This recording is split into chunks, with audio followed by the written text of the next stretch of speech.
the MPD's Sheriff's Multicultural Advisory Council. Thank you all for joining us today. And as we've had a lot of conversation, particularly over these past few weeks and months, about racially motivated incidents, particularly against members of the Asian community, there's a lot of diversity within the AAPI community, but this has impacted a lot of you in similar ways. Would you be able to talk about the impact you've seen on the AAPI community?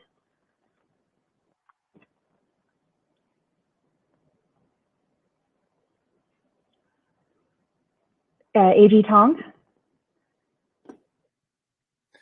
Thank you, Teresa, and I want to thank General Ford for hosting us here.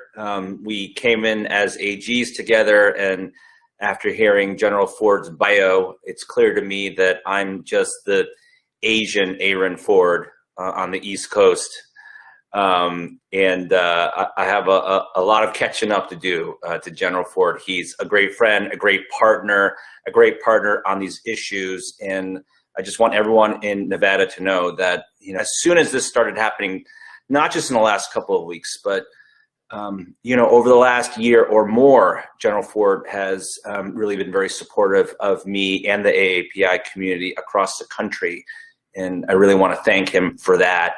And it's great to be with so many friends, including my sister next door, Congresswoman Grace Mung. It's great to see her, and I can't wait till we can get together in person, all of us. Let me just say, first of all, I think Asian Americans and Pacific Islanders across the country were scared. We're scared because it's really hard to wake up in the morning and go outside and get in your car and to feel like you're being targeted, like you're being hunted.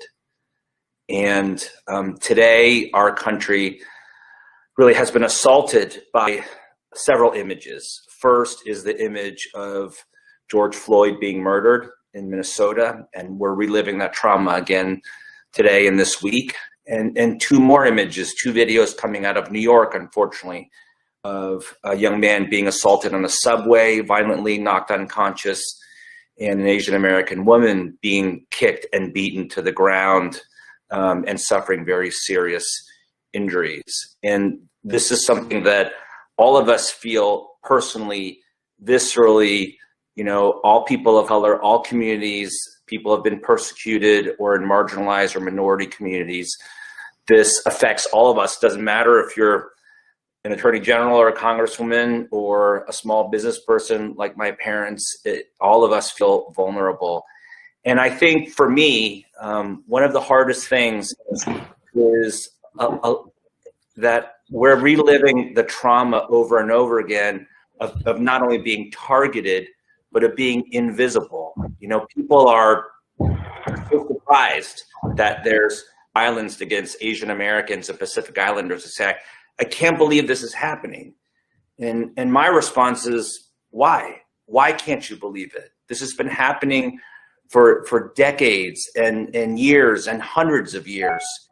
And just to act surprised or to profess that this is surprising or something new is to deny that the Chinese Exclusion Act happened, or that the Page Act happened, or that Vincent Chin was beaten to death in Detroit, Michigan, or that 125,000 Japanese Americans were interned in camps on American soil, Japanese American citizens, many out west, near where many of the Nevadans are joining us tonight on this virtual meeting. So, you know, for me as an Asian American, I just want to scream when people are like, wow, this is incredible. I can't believe it's happening. Yes, it's happening. It happens all the time in our community. And the only way it's going to change is if people reckon with that history, understand that history, understand that Asian Americans and Pacific Islanders have been targeted. We've had a target on our backs for a very long time in this country. And for too long, we've been invisible in the national conversation about race, racism, and hate. And now we get the opportunity to really have that conversation. Thank you for that. I do want to note we've been joined by Attorney General Bonta, and I also want to note that you need to update your title. It still says Assembly Member, but thank you for joining us. Going back to that question, Grace Vergara-Mactel. Hi, I want to thank AG Ford for having this conversation, and I'm so humbled and grateful being in the panel with such great API leaders in our country. So, but advocating for the API community has been a constant part of my life, professionally and personally. And as a Filipino immigrant, I have a 23-year-old son. Ensuring that the future generation grow up in a country that can be proud of is really important and near to my heart. But I think all of us here in this panel have witnessed firsthand the challenge of living in America as API. I came here as an adult, and I know what it looks like. And like what AG Tom says, it's not new. It's been happening. It's just because we've been invisible for a long time. So my observation in our union and our community is a call to action. Last year, in the midst of this pandemic, we witnessed a president that demonized Asian Americans, and we saw outbursts of violence and all communities of color across the country. So our response is to come together. We gotta unite, right? So SEIU Local 1107 made a commitment to being an anti-racist organization. We hit the streets with our communities, within our own community. We amplify growing incidents of violence against API. We're calling our leaders and communities to take action. But I think this is something that I'm glad that this conversation is happening, because it's been existing for a long time and no one is recognizing it. It seems like the cry for help in the past is unheard, right? No one listens because of, again, this invisibility of the API and being the modern minority. Like it's heartbreaking that we have to have elderly that needs to be heard. We have families that have to be heard. To really start this conversation, we should have had this conversation a long time ago. And so I am grateful for our leaders in this country, like Congresswoman Meng, AG Ford Tong, AG Ford, and AG Tong, to have this kind of conversation. And I'm really grateful to be part of it. But I think we should continue having this conversation and educate only our children, but we have to educate our community. Certainly my family is actually freak out. When my sisters and I usually walk in the afternoon on a weekend, and nowadays my nephews will text my sister and say, "Mom, you have to be careful. Be careful that when you're walking, that you have somebody with you. Don't walk by yourself." My son will say the same thing. "Mom, don't go grocery. You just have to deliver groceries, and don't walk by yourself." And my response to this is, why does have my son or my nephew be worried about me just taking a fresh air outside? It is not right. I think unifying and having this conversation it's a really important thing at this moment. Thank you. And Attorney General Ford? Yes, and I know you have several other questions to get to, and I'll be brief. I just want to, opening remarks, say thank you again to all of our visitors on screen with me. General Tong and I get goosebumps as I say this out loud, because after George Floyd happened, he had my back. And he was one of the first to reach out from the Attorney General world to say, "I stand with you, brother, what can we do?" In our own community here, the API community stood with us as we saw protests and marches, even during the midst of COVID, standing up with us as African Americans were experiencing yet more trauma. And, you know, I've known soon-to-be General, I guess that's probably why he hasn't updated his title yet, because he has to be confirmed, but soon-to-be General Bonta. I've known him for years working in the Assembly and in the legislature, and we've always been able to talk to each other and with each other about these important issues.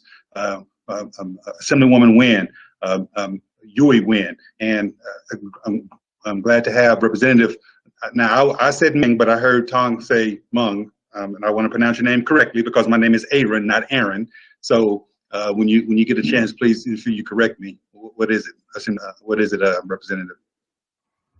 So in Chinese, it's Hmong, and in English, it's Meng. So you are right either way. Okay. Well, I want to thank you again for being here. And let me say something before I turn the mic back. And that's something that Grace just said, which is we all have to be united. We all have to stand together on this.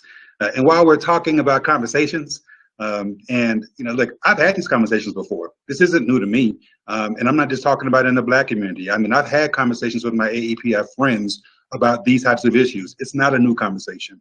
And what I said in the midst of African Americans standing up again, speaking against the trauma, I said that the time for conversation should be, if not over, certainly toward the end of it. And what we should be doing right now is trying to find, as I said, in the African American context and in the police reform context, actual tangible solutions that are going to rectify and remedy some of these issues. And so part of the purpose of this conversation today is to likewise try to find things that we can tangibly do in order to stop the hate against the API community. So again, thank you so much for being here. And Teresa, I'll turn the mic back to you for the next question. Thank you. As we're talking about what to do moving forward, and the impact that it's had on the community, we've seen phrases like Kung Flu and the China virus be used to describe COVID-19. And these aren't simply cutesy terms, and instead these are deeply inflammatory and xenophobic terms. And so my question to you is, do you think that the use of these terms gives license to openly express hateful rhetoric? And beyond that, does hateful rhetoric then create a normalization of hateful conduct? And what do we do about it? Attorney General Tong? Well, I think Congressman Meng was going to speak, so I'll defer to her. She was trying to get to her raise the hand, I think, icon. I can chime in too, and I just want to reiterate my gratitude towards Attorney General Ford for convening all of us here today. Even though I'm from another state, I have watched you from afar and admired not only your role in Nevada, but how you've been able to continuously strengthen the coalitions of different communities in Nevada, and really appreciate that. To Attorney General Tong, thank you for being a big brother to so many of us and always checking in on us. Really appreciate you. And congratulations to soon-to-be Attorney General Bonta. Our community at large across the nation is so proud of you and look forward to working with you. And look, this hatred and bigotry towards Asian Americans is nothing new in this country. As Attorney General Tong said, our country has a history of targeting and excluding and punishing Asian Americans due to ignorant fear. And while these incidents are not new, the former president has been hammering home the message for over the past year, during a time when the virus was new in this country, when people were scared, people were losing loved ones, their jobs, their homes, and just maybe looking for scapegoats. And the former president just fed our community right to them, using incendiary language day after day, week after week. One of his last speeches as president included the words Kung Flu and Chinese virus. And so it's not a coincidence that there's been a tremendous rise in these incidents, and that over 3,800 incidents have been reported. And we all know, each of us have talked to people, many people who've had these incidents happen to them and just haven't felt comfortable reporting them. So we know the numbers are actually much higher. And so, this is what happens when the leader of our country with a wide platform, when the Republican Party, Kevin McCarthy, our then leader in the Republican Party in Congress, used the words. And then when we passed a resolution condemning anti-Asian bigotry, a symbolic resolution that cost no money and had no teeth, just symbolic, saying Congress stood against discrimination against Asian Americans, 164 Republicans voted against it. So that's the message that's being sent by the Republican Party. And, you know, we are here where we are today.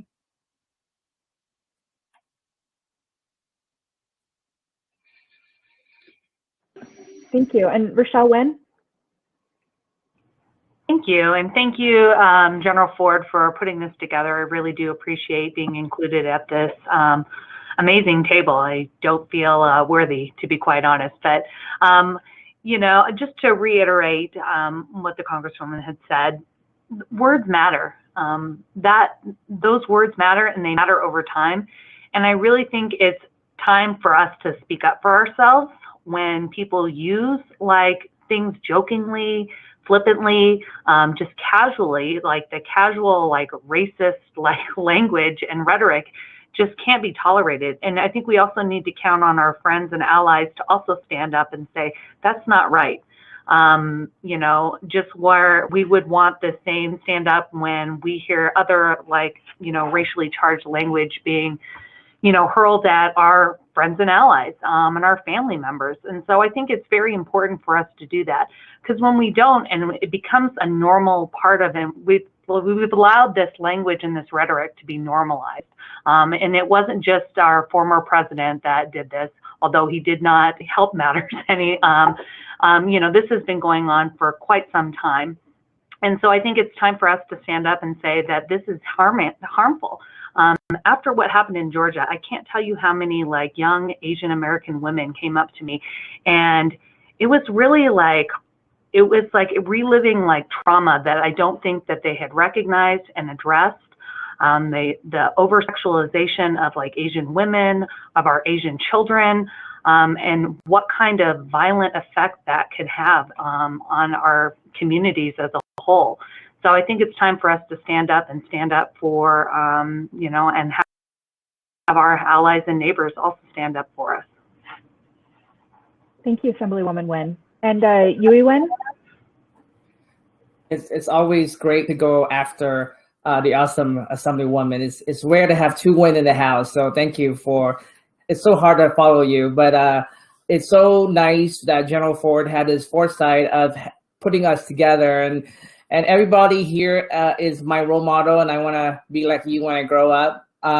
But interestingly enough, talking about growing up, the families, and you know, I have two young kids. Right now, everybody is living in the state of fear. You know, whether or not you're going to get COVID is on top of everyone's mind. So that's already the biggest stress in the last year, right? Now, adding on to it is whether or not I'm going to be attacked when I walk on the street, when I do simple things like grocery shopping, when I go to the bank, when I, you know, walk on the street to do my exercise, am I going to be attacked? And that is the really, really horrible place to be in, because who would want to live that way?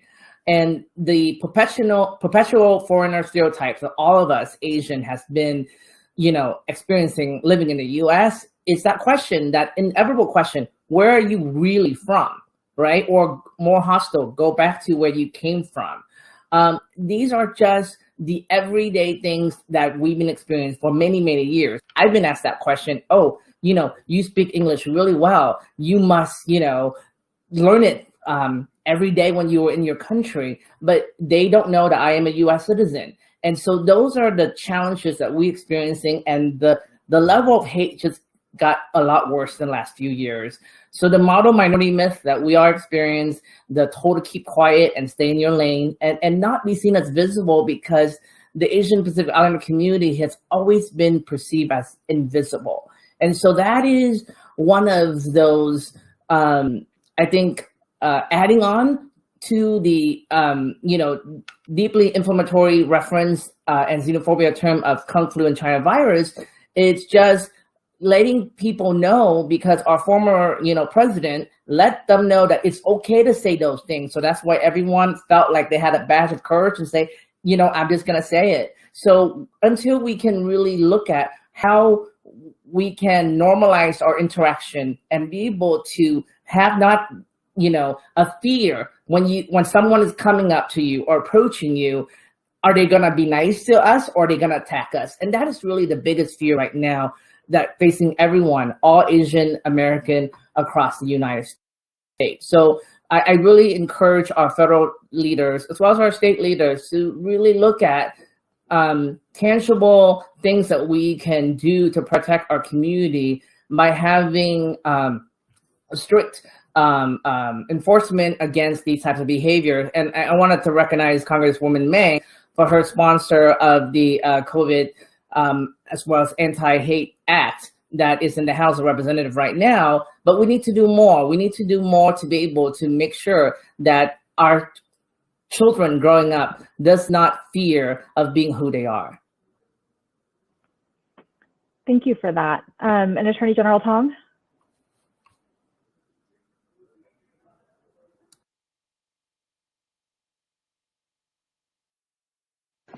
You're muted, General Tong.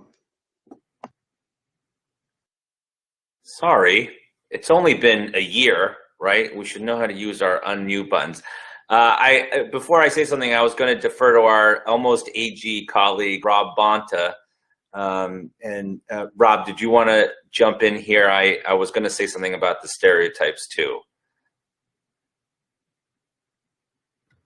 Thank you, General Tong, for inviting me into the conversation. I'll just say a few brief words. First, an honor to be here. I am an Assembly member right now. I do hope to be confirmed, but I haven't yet. If I have the honor of being the Attorney General of California, I look forward to working with General Tong and my longtime friend, General Ford, in neighboring Nevada.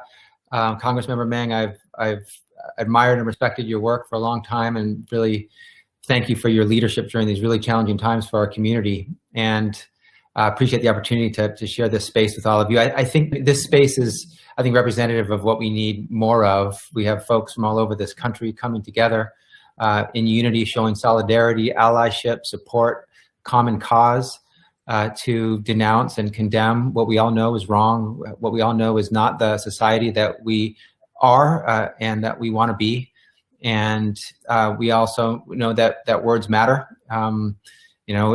It needs to be said again that the former president used the biggest megaphone in the world to push out regularly and consistently and dangerously words of xenophobia and cruelty and hate and racism. And it did give people permission. It did give people license to act on their worst instincts and to hurt others. And we're seeing that now.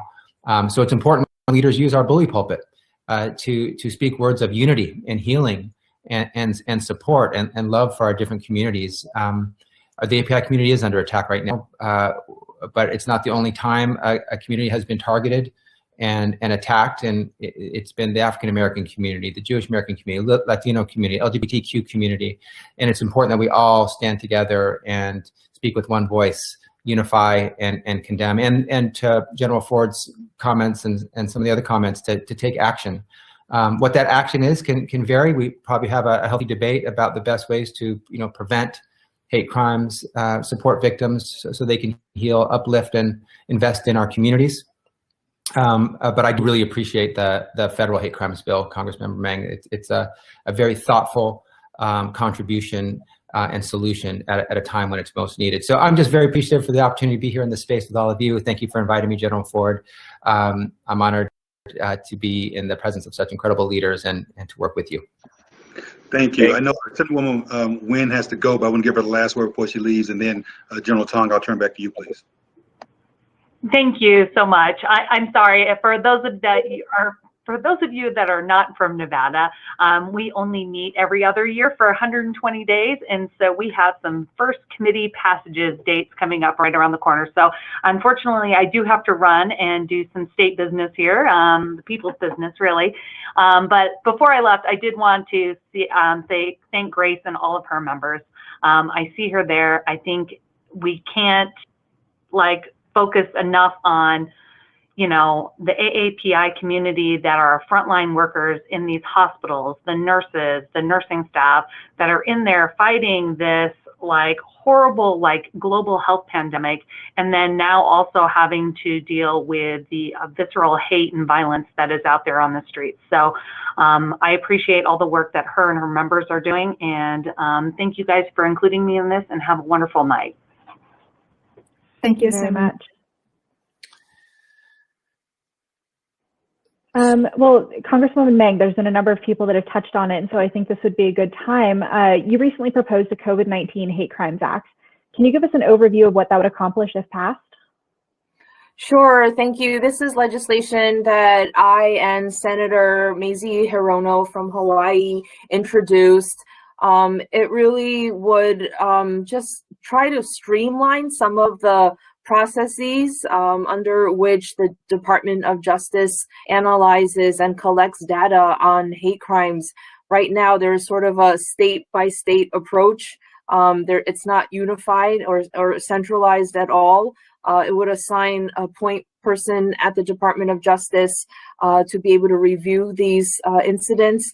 It would also provide resources and guidance to our local community and law enforcement to help with training on how to assess and investigate these hate incidents as well. And also a component is public education resources to talk to the community, so it makes it easier for victims to report these types of incidents. And I'm thankful to President Biden for supporting the legislation. As you may know, he the White House announced a few initiatives today through the administration that would also provide a lot of support and resources in relation to hate crimes against Asian Americans as well. Great, thank you. And I want to open this question up first to Attorney General Ford. There are reports that anti-Asian bias incidents have been on the rise on a national level. But as been touched on already today, those are only the reports that have been made to law enforcement. And so can you give us an overview on how people should report racially motivated incidents or hate crimes? And then a larger question for the panel is, what resources are there for people who are victims of these racially motivated incidences? Absolutely, Teresa. That's a great question. And the point is we've only had 3,800 some odd reports, but we know more out there. And the key is, again, talking about actions that we can take to help push back on AAPI hate. One of those actions is to report it. You have to speak up. We have to have people who are going to reach out to law enforcement and let them know that these things are taking place. It's very difficult for law enforcement to take action against someone who harmed you if we don't know about it. And to be sure, it takes a lot of courage to come forward and to report a crime, especially something as traumatic and as degrading as a hate crime or being harassed simply because of the color of your skin. And trust me, I know what I'm talking about here, and I can stand with you on these issues. And it doesn't seem fair where you have to have the burden of reporting the crime, but we need you to. And the first line of defense for that, the first line of defense and the last line of defense, frankly, is local law enforcement. Here in Nevada, at least, we need you to reach out to local law enforcement, whether if you're in the city of Henderson, for example, call the Henderson PD, call Metro, call North Las Vegas PD. If you're watching this in Elko, if you're watching this in Reno, call local PD so that they can know that these things are happening. And it's also something that I should share is that it's also against the law to discriminate against someone because of their race or national origin at work, in housing, in the places open to the public like restaurants and casinos and retail stores and schools. And illegal discrimination also includes using, yes, ethnic slurs against someone.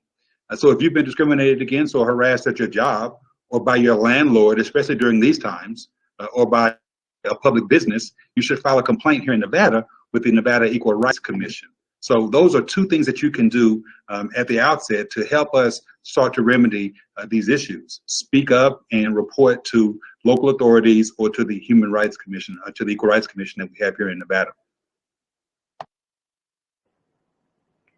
One of the questions that we actually just got in the chat box that I think is relevant is a question of how do you talk about this with your kids? Either for members of the AAPI community, how do you prepare your kids for this? And for those that want to be allies, how do you talk to your kids about racial discrimination? A.G. Tong? Thank you, Teresa. I think it's really important that kids understand and all people understand that these stereotypes aren't funny, and they're hurtful and damaging and potentially dangerous. And it reminds me a little bit of when Jeremy Lin first burst on the scene, and there was a lot of ridicule of Jeremy Lin and making fun of his name and the fact that he was Asian, the Great Yellow Hope and Hong Kong Phooey. And I remember a lot of that. And there was some discussion about, well, why is it okay to make fun of Jeremy Lin, right? When it clearly wouldn't be okay to make fun of other athletes of color in the same way. And I think we missed the opportunity then to have that conversation. But now, I think we see how really damaging these stereotypes are, right? The stereotypes that Asian Americans and Pacific Islanders suffer from, we all know. That we're quiet, that we're meek, that we don't rock the boat, right? Even Asian Americans buy into this nonsense. And what those stereotypes signal is that we're weak and you can prey on us. And it empowers people and emboldens people. And then talk about Asian American women in particular. They're objectified through a racist lens. They're seen as exotic, submissive, hypersexualized. And what message does that send to a guy in Atlanta, Georgia, right, who's capable of murdering 8 people, including 6 Asian American women? That guy, let's just be honest, that guy didn't take on 6 men, 6'4", 275 pounds each, right? He went after Asian American women. And it's because these stereotypes, these messages are cumulative, right? And they make people unsafe. They're dangerous.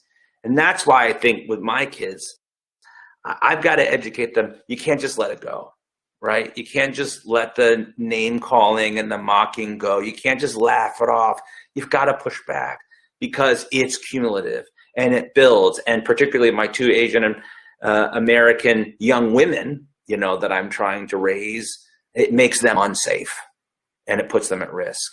And that's why it's so important to push back on these stereotypes. Thank you. And Grace Vergara-McTowell?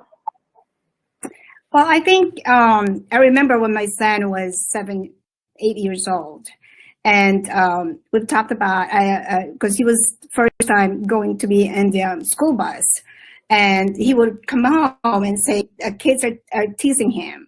And I always talk to him and say, do not tolerate any racial jokes, because it is not right to just accept it. So any racial jokes, he's been called chopsticks, chinks, you know, slanted eyes, and all of that. And I said, no, you should not tolerate it. And I think we need to teach our children that. So whenever you hear any jokes, or especially for young children, because they think it's funny, they think it's okay. No, it's not okay. So you got to tell your parents, you got to tell your teacher. So when my son said that his friends or the children in the bus was calling him chopsticks, you know, I brought chopsticks. I went into the bus station, and I said to the because he was 2, 3 grades older than my son. I said, do you know the difference between my son and the chopsticks? I said, this is a chopstick, and this is a human being. So we got to teach children to speak out. Tell your parents. And for our young adults, like my son, 23 years old, that when he hears anybody making jokes about any racial jokes, stop it. You got to step up and say, it's not funny and it's not appropriate, because the jokes becomes reality for folks and becomes a stereotype. And that's when, you know, like General Tong says, we have this notion of Asians are, you know, keep quiet, keep your head down, don't rock the boat, don't do anything. But that should not be, well, I for one, it's not. But I think everybody should be able to say and speak up when they see something is wrong. Thank you. And Congresswoman Meng?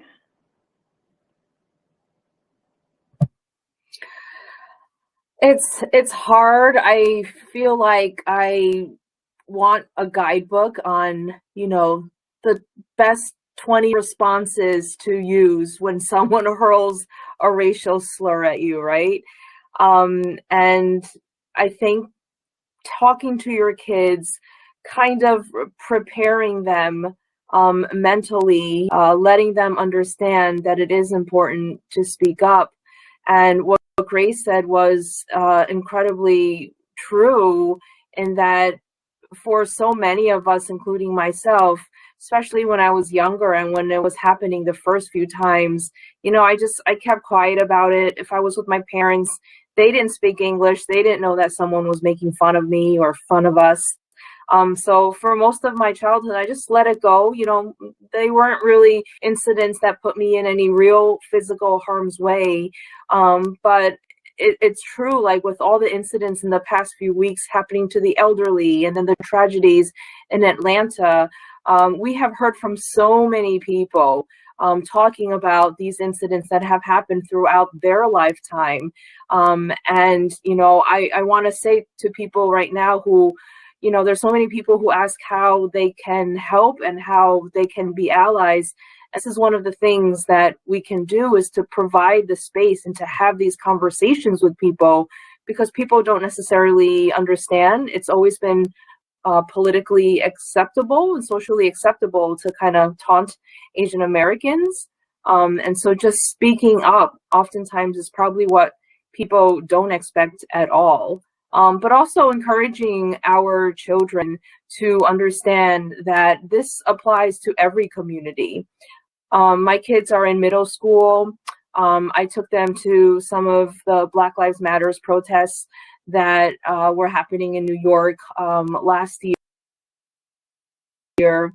And these are some of their first protests, but I wanted them to be there to listen to the words and to the experience of other people in our community who may not look like them, but who also suffer through painful experiences in their lives. And again, I don't have the exact words and right answers to say, but it's important for me as a parent to try to create those opportunities where we can have those conversations. Thank you. And Attorney General Ford? Congresswoman Mung just hit the nail on the head. She talks about what allies can do.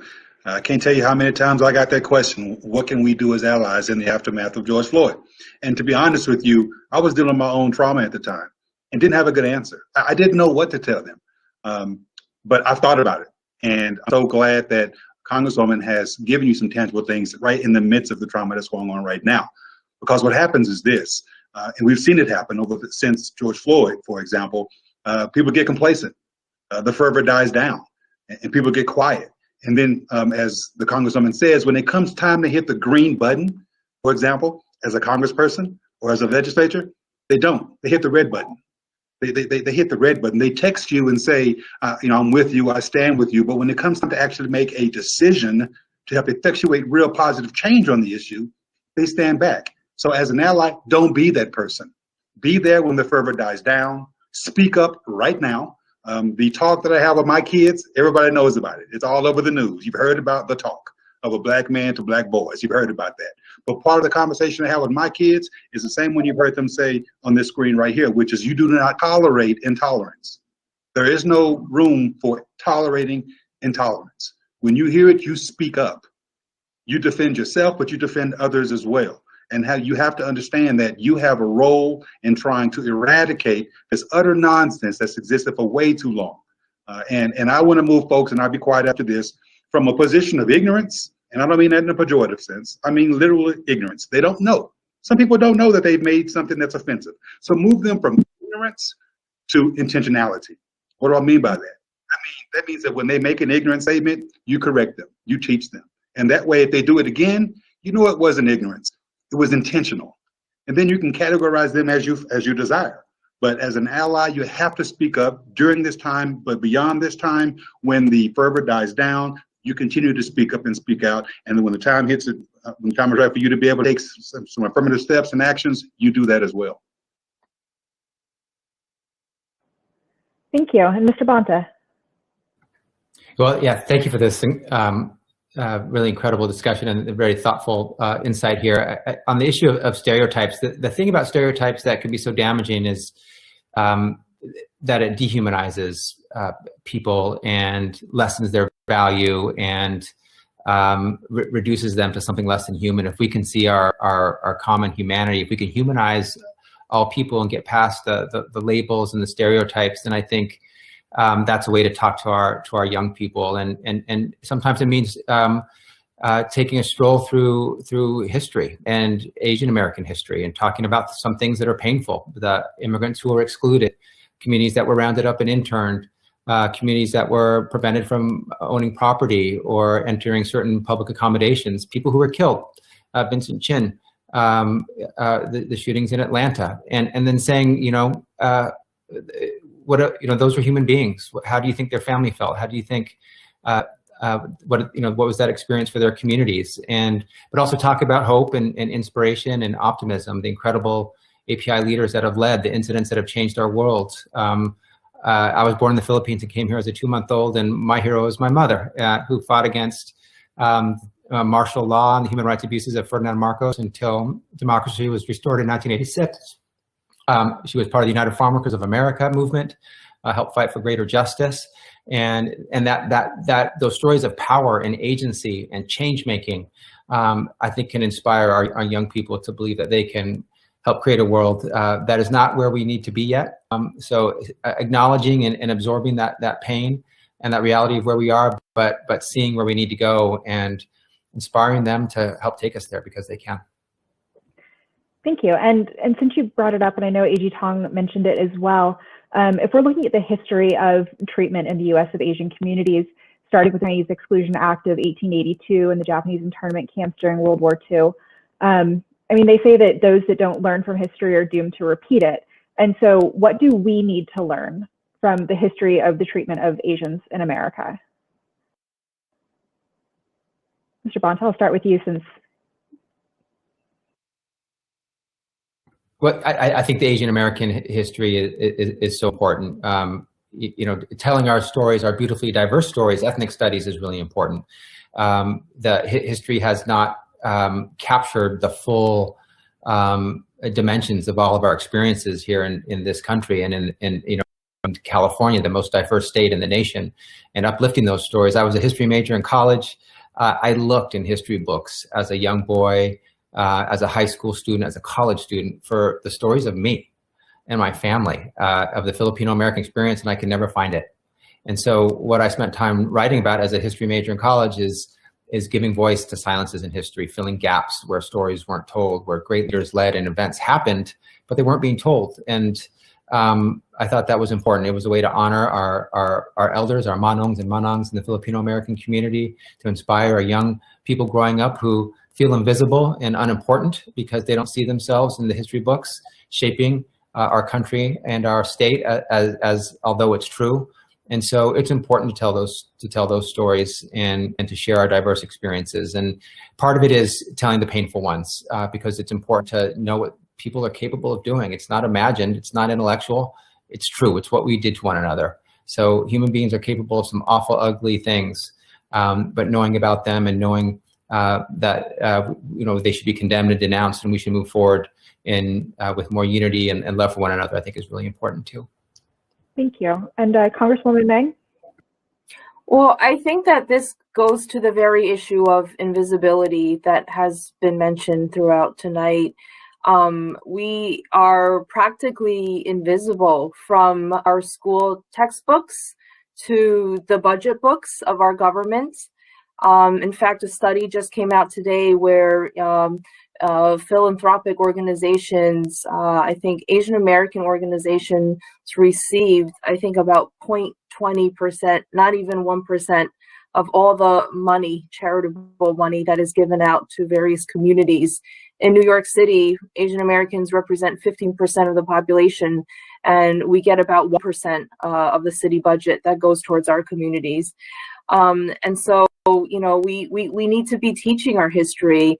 I'm working on legislation with the Congressional Black Caucus and Hispanic Caucus and our Native American colleagues to be able to expand our curriculum You know, growing up, I didn't learn much about the Chinese building the railroad, Japanese Americans being incarcerated, even slaves building the US Capitol, the very place where I go to work every single day. So we are pretty much erased from our textbooks. And if we really want to address the long-term solutions of breaking down, you know, biases and stereotypes, it has to start with our kids.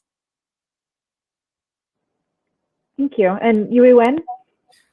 Thank you. And just want to echo the Congresswoman on that invisibility piece from the educational standpoint. You know, not only going from the top level, but just at the everyday level of education that, you know, the nonprofit that I work for, Asian Community Development Council, as well as One API Nevada, we're here to educate. You know, there's 13% of API in Nevada, and we're about 300,000 here in Las Vegas, and there are just so much happening, but no one talks about us, right? We're not represented in any conversation, whether it's at the corporate table, whether it's at, you know, government, local, state, regional level. I mean, it's 2021, and we still have, you know, I mean, all of you on this call are the first of something. It's 2021. Why is there? I mean, it's just mind blowing that we're still the first of something, right? There should be more opportunity created for us at the table, and we should grab it, and we should really be a part of the conversation. You know, talking about invisible in history, right now we're invisible in the process.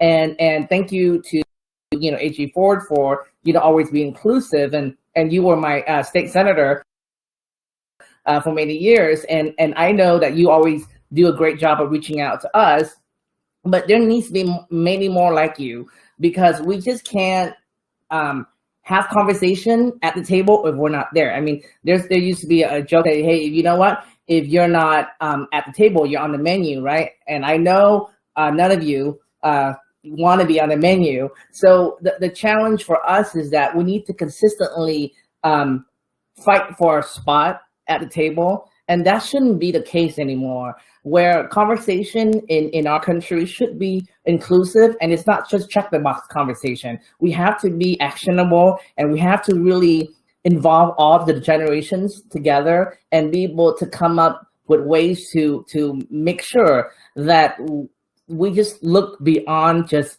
the race conversation. We just need to look at individual and the expression of being who we are, and celebrate for our uniqueness and our differences, as well as our contribution to the country. And so we want to be able to do that in a more organic way. These hate crimes, these incidents, it's just really a reminder for us that there's still a lot more work to do. You know, the work here that we do, the work here that SEIU is doing, you know, across the country and over the world, you know, and all the work that all the elected leaders do is so important. But guess what? We only do it when something happens, and that shouldn't be the case. It should be 24/7, year-round, and we need to come together and make sure that we're not only visible when something bad happens. Your comment about having a seat at the table, it brings to mind a year ago, Andrew Yang did an op-ed in the Washington Post, and he made the argument that Asian Americans actually have the burden. It's their onus to step up and demonstrate their own Americanness. That's how you'll disincentivize people from targeting Asians.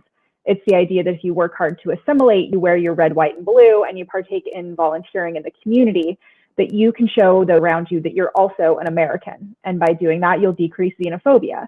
Do you think that's an effective strategy, or what would you like to see? Well, I'll address it real quick, and I know other folks have chiming on, is that, you know, going back to that professional foreign issue, I mean, there is nothing that any one of us should do to make us more American, you know, in view of others, nor is it something that individuals should strive to do.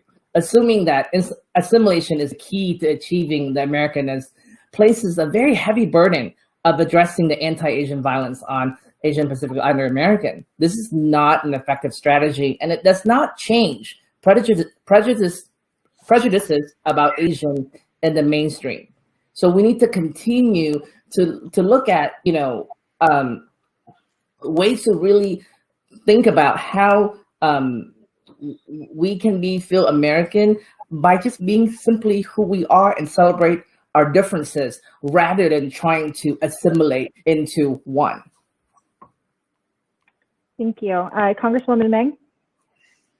So I know there's been a lot of discussion on Andrew Yang's op-ed, and I will say that while the most effective strategies are, educating the public about our history, which we've talked about, calling on the role of media to highlight the contributions of our Asian American community to this country, I will say that for part of my life, I probably thought a little bit in similar terms of what Andrew was saying, because I felt that I was on the defense on how my story and my experience needed to fit into what people thought of as to be American enough.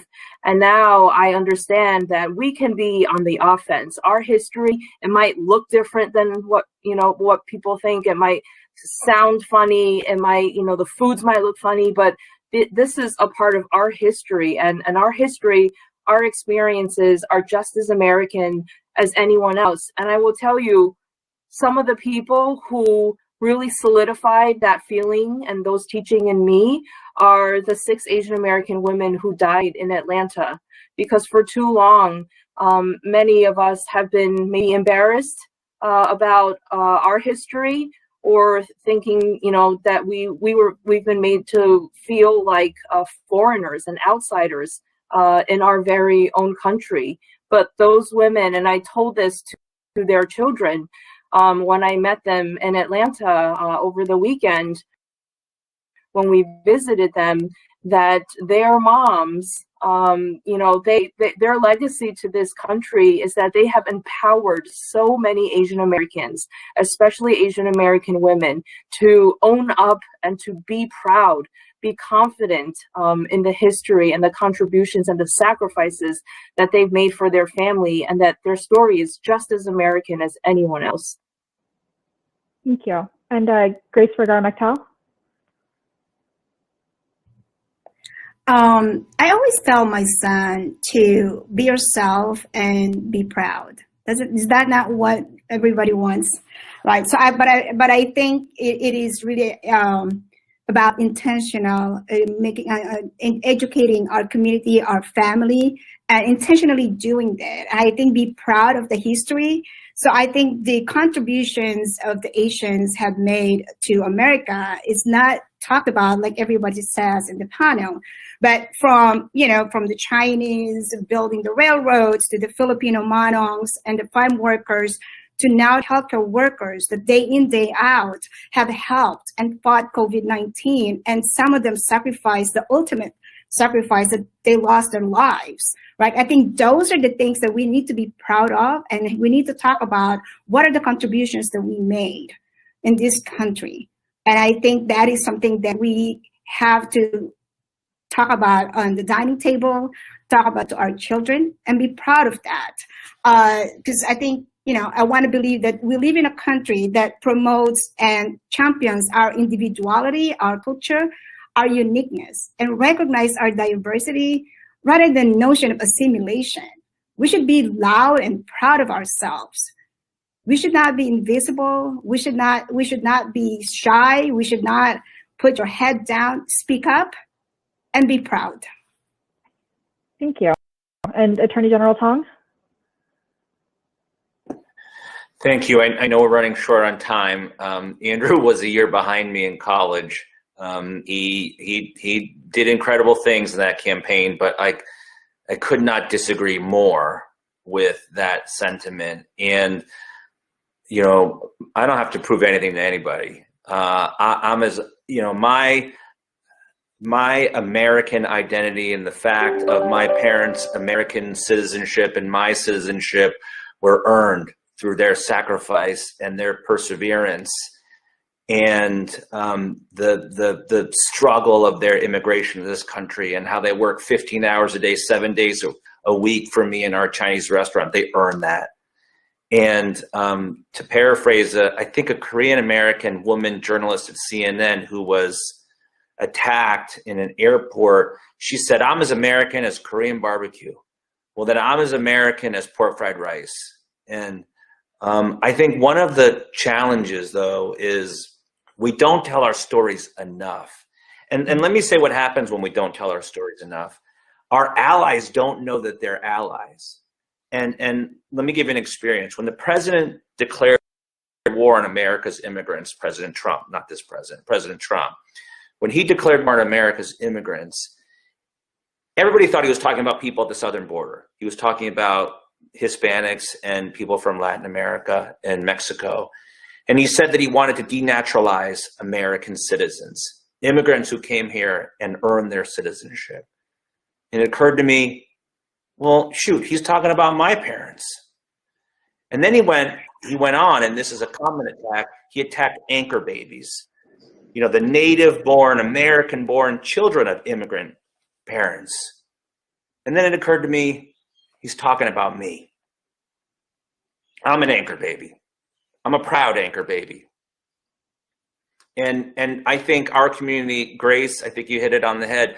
We're way past changing our names and anglicizing them. We're way past trying to not have our children speak our native tongue or hide the fact of who we are. I mean, look at me. They can tell. You know, you're not going to hide it. And so let's embrace that. And then when you tell those stories, you know, about immigration, for example, and our immigration experience, guess what? Other immigrant communities say, holy smokes, we had the same experience. And that's what creates true alliances, right? And brings true allies to the table. Thank you for that. And AG Ford? I know we're probably getting close to the time, if not past it, and I know we have to wrap it up. I just want to thank everybody again and say, listen, education, I've said this before, but it's always been used to indoctrinate. Education has always been used to indoctrinate by what they include in the books and what they exclude in the books. I'm born and raised in the South. I'm a black man in the South, and we know the history of black people in the South. And while I, unlike soon-to-be General Bonta, could see some depictions of myself in the history books, those depictions were purposefully picked to describe who I was, what I was about, and what I was supposed to be when I grew up. I have to be honest with you. The first time I learned about the Chinese Exclusion Act was in law school. And I think as we say that act out loud right now, we're presuming something, and that is that people who are watching us know what that even is. Just so you all know, our country passed a law said Chinese folks can't come to our borders. So just stop them, period, point blank. No more. We're done with them. We got enough over here that can do the railroads and can do X, Y, and Z. So we excluded them. That's what's called the Chinese Exclusion Act. And the first time I learned about that was not in a history book in Dallas, Texas. It was not even in college at Texas A&M or at George Washington University or at The Ohio State University until I got to a law school class at The Ohio State that talked to me about this thing. And you know what, Mr. Tong, you know what it was about? It was me learning that Congress had the right to exclude whoever they wanted to. That was the concept I was being taught when I learned about the Chinese.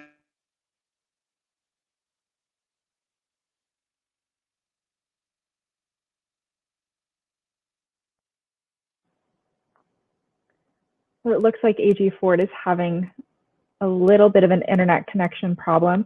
But since we are at time, I would love to hear final thoughts from everyone. Where do we go from here? What do we do next? So let's start with you, Grace Vergara-Mechtel.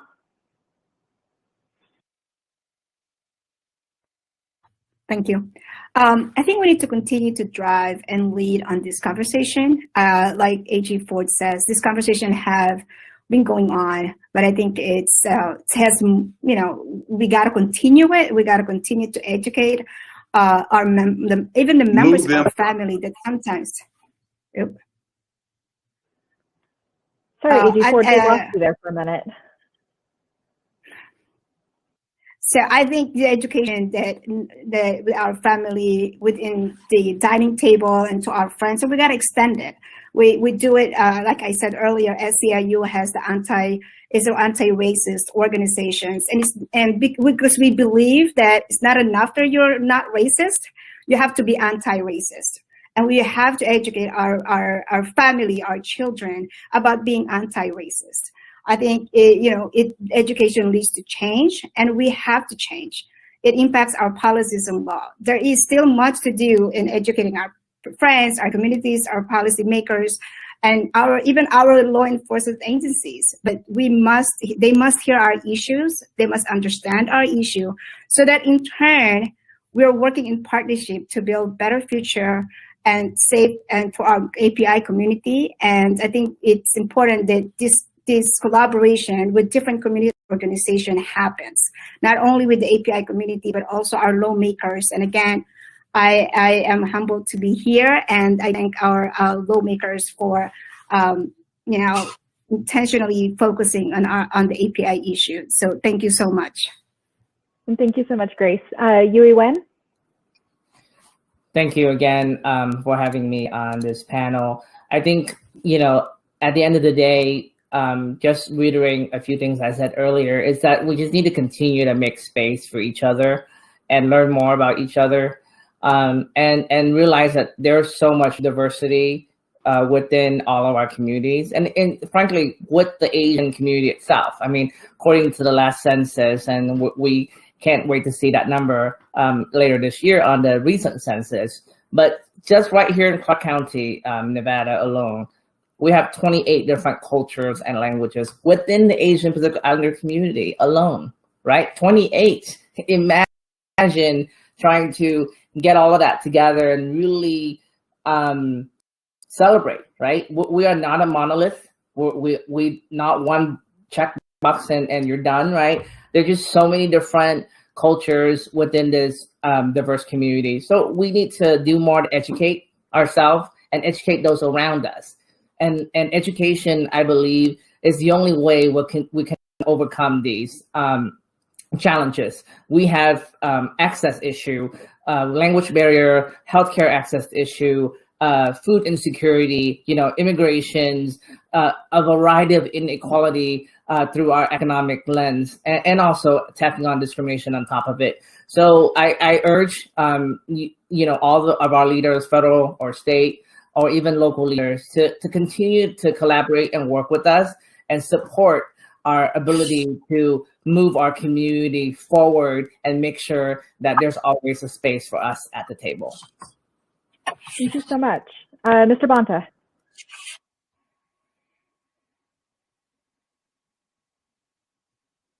Sorry, slow to unmute. I'm sorry we lost General Ford there for technical difficulties. He was killing it and I was enjoying it. So maybe there's a secret feed I can get later to get the full power of it all. Well, I'm just very honored to be invited into this table, into this space. Just honored to be with so many powerful leaders. It's important that we continue to speak out, be loud, condemn, denounce, show solidarity, allyship, unity, fight side by side with one another. But then I think to General Ford's earlier comments, turn that pain, that anger, that frustration into action that is durable, into systems change, into policy tools that will help us reduce hate violence and bring us closer together. And I think education cannot be underemphasized or undervalued, because it's so important that we continue to tell our stories and that we learn more about one another. We'll see the beauty and the value and the humanity in everyone's stories and experiences and value if we do that. Thank you again for having me. Thank you. And Attorney General Tong?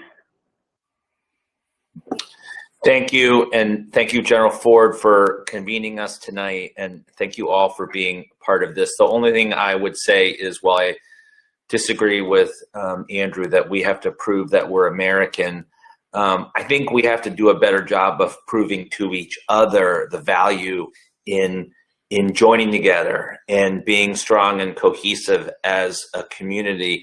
I think for too long, we talk about coming together, right, on a sort of pan-Asian basis, and we talk about our allies outside the Asian American community. Well, we got to fix allyship in our own community, and people got to get out of their own way and stop saying, well, I'm a Chinese American, I'm a Korean American, and I'm not in the same space as a Filipino American or a South Asian American. Not true. Right? We're all in the same place. And and we have the same challenges, and we just got to get over the egos and the beefing and like that person didn't talk to me right 15 years ago, and just come together, really, because can't do it by ourselves. Thank you for that. And Congresswoman Meng? I agree with everyone's comments. Look, never in my life have I seen such a widespread showing of support from people who don't look like me for our community. We have a very rare opportunity. We might never have this opportunity again. We have limited time. Attorney General Ford is right. Sometimes the fervor dies down and the willingness to act goes away. And we have to raise awareness. And like Attorney General Tong said, not just within allies, right? Like we can talk about allyship, and I can talk about how the Black and Latino caucus colleagues stood with the Asian caucus colleagues from day one of all this that was going on. But it's not just about addressing racism that's aimed at our communities, but also addressing racism that may exist within our own communities. And this is the time right now to have these uncomfortable but necessary conversations. It might just be up to you and me. There's no guidebook, there's no Googling how to talk to people about these issues. I had a conversation, and I've been trying to have conversations with, for example, some of my own leaders in my own area. And I said to, an Asian ethnic newspaper, I said, whenever you describe when a perpetrator of a hate incident is white, you don't talk about his race. But when the person is Black, you go in depth to describe what he looks like. These are necessary and really tough conversations that we have to have within our own communities. I heard a local activist say a few weeks ago that the answer to racism is not more racism, it's solidarity. And we literally have to guide our communities right now to help them see that and feel that and to practice that. It's not easy. It doesn't come natural for everyone. It might come natural for the few of us who are gathered here today, but we have to spread that. We have to be intentional about it. Thank you for that. And Attorney General Ford, the last word is yours. Well, I appreciate it. Apparently I froze, and it's probably a good thing because I was starting to get hype, and I might not have. Anyway, I needed to take a breather. I'll just close by mentioning a book that I referenced, because look, to be sure, I'm a Black man talking about Stop AAPI Hate, and it's not an attempt to co-opt the conversation. It's purposeful for me to show that we have commonality, that the issues that I've experienced over the course of my life are comparable to what you've experienced over the course of yours.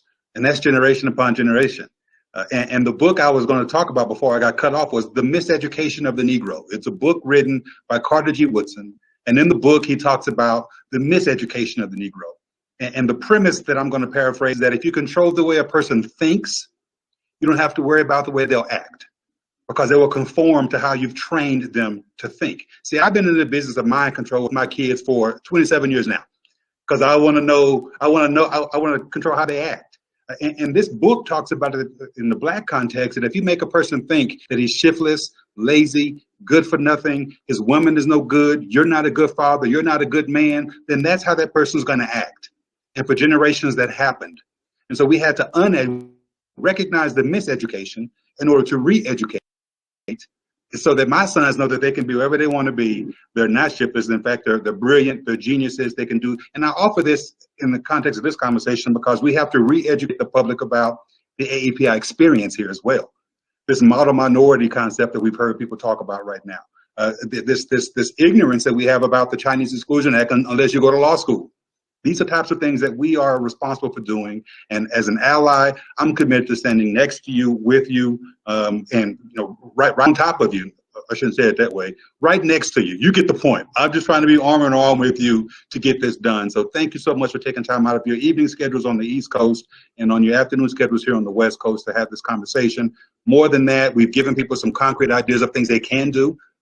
When file a complaint, either with your police officers or with the Equal Rights Commission here in our state, and speak out as an ally when you see these things are happening.